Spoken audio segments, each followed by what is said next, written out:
Hi, it's Andy. Hi, it's Dave. Hi, it's Kirk. Welcome to the A.D.K channel, and today with us we have Cassie from Club 85 joining us. Welcome to the channel. Hiya. Thank you very much for joining us, and today's video is a band I certainly have never heard of, and I have no idea if anyone else has, so we're going to go just check it out, and we'll share our thoughts and feelings at the end.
Okay. Well, guess on the name if you didn't see it at the beginning. Is it Melancolia or something like that? Yes, Melancolia, Ah. and the song is Inure. Manure. Inure. I don't know, French maybe. I have no idea. Okay, that was interesting. Cassie, what do you reckon? I have actually heard of those. Yay! Yeah. They've been suggested a few times. I do definitely need to check them out now. They've definitely put quite a lot of work behind that music video. Yes. It's really well done. I'm quite impressed with that. And yeah, just the whole choreography behind the structure of that music video, very good. Brutal.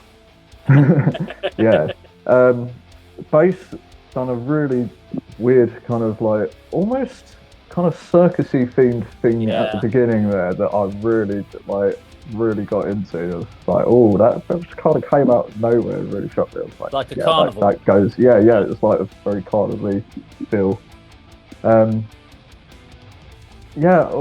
in all, there's nothing that stands out musically other than a few little kind of randomness in the bass lines. The kick, that stands out for me, to be fair. I really quite like the kick drum. Very click paddy. Yeah, very click paddy. But yeah, the guitars, they were there kind of just filling the gaps for me. They're just kind of palm muting with the bit of, there wasn't really, I didn't hear any solos. I might just completely zoned out listening to something else, but it happens. All in all, it's I quite liked it. I'll definitely check them out. Okay. Kirk. Dreadful guitar production, I have to say. I know that you'll agree with me on this, Andy. I couldn't even hear the guitars in that song. Just me, that's sweet. Yeah, and I don't like that overproduced double kick click sound on the drums. Impossible to pull off live. And to me, they think that they're writing extreme music. They're not. When you overproduce it to that extent. 20 years ago, I'd have been thinking, they've got this grotesque obsession with all things absurd. Like you said, Cassie, like a freak show. Really interesting video. Again, in this genre, I don't know, symphonic, deathcore. The vocalist always stands out. I thought he had the technique. That really harsh, almost goblin type voice that you hear in black metal. But I've heard music like this so many times. Honestly, it just, I know that if you were to show this to someone who doesn't listen to metal, they'd think, wow, this is really extreme. It's really heavy. It's subversive. It's transgressive. Not at all. I've just heard it so many times that I think Cassie said zone out. I'd zoned out. Didn't like the production. Enjoyed the vocals. Enjoyed the video. No guitars. Nothing original in this, unfortunately. Andy? Yeah, pretty much echoing what's been said before. Did remind us of that, or reminded me of that black metal album reviewed recently, Cadius, led by the keyboards in that instance, but this was led by the vocals and the drums. Guitars almost non-existent, apart from the second half. They came through a little bit then. It seemed to me like I was influenced by sort of Cradle of Filth, with a guy who looks like a guy from Cold Chamber on vocals, but his vocals were really good. I like those drums, Kirk. I mean, I'm not as familiar with this particular style of music as yourself, so I haven't been sort of oversaturated with it. I agree. I can't imagine somebody being able to play that in a live setting, but as a track, I like that sort of almost programmed, enhanced, overproduced drums, as you called it. But video, as you said, a lot of work gone into that. As Cassie said, a lot of ideas and a lot of originality in what they were trying to do. But the vocals and the drums was what stood out for me. Okay. Other than that, nothing too spectacular. Just missing the guitars. That's what needs to be in a metal song for me. Okay, so just for me to wrap it up, I completely agree with the Danny Filth, Cradle of Filth vocal stylizations. That's the first thing that popped into my head. The song is overproduced, but it's been overproduced with all the mids pushed up, in my opinion. The bass has been scooped out the bottom. So what we've got the problem of is the guitars are not playing chords. They're not playing chugging riffs or anything like that. They're playing basically a melody. And the problem is they're in exactly the same frequency of where the singer is. So it's all just getting messed. It's saturated. The vocals, even though in that style of vocalization, you're not going to hear what he's saying, the guitars and the vocals were all trying to share it. And they had all this low end, that nothing was happening, which is why. And then the drums, that kick drum could have been powering through with lots of weight, but he's actually made it nice and clicky, so you get real clear definition, which means that's why they've scooped out the whole bottom low end of the song. And that's why you don't hear the guitars, because they've made that drum sound like that. The thing that stood out for me about the track, as far as what I found interesting, was you have the way they made the decision that they'd have lots of fast double clicks over slow guitar passages. And I quite like that. I like it where, and it's something we talk about like in Tellers, is about, I don't like doing double kick stuff when Mike is doing fast guitar parts. Because I said, then we're all trying to fill that space with noise. I was like, if you play something fast, I will play something open and slow. But if he has a big open chord, then I'll put a double kick bit over it, because I'm then filling that room. And that's what they did with this one. The double kick bits work because it was filling the space. Whereas if there was lots of guitars playing over the top and you put double kick, it can sometimes get a bit messy. So I quite liked it, but I actually would have liked it maybe, personally from a listening point of view, is if those drums had just been a bit looser and just gone a bit kind of with the vibe of the track, with the carnival guitar sound. I think that could have worked a little bit more for me. But yeah, interesting track there from Melancolia. Now, if you like this video, please do like, share, and subscribe, and we will see you on another video sometime very soon. Take care.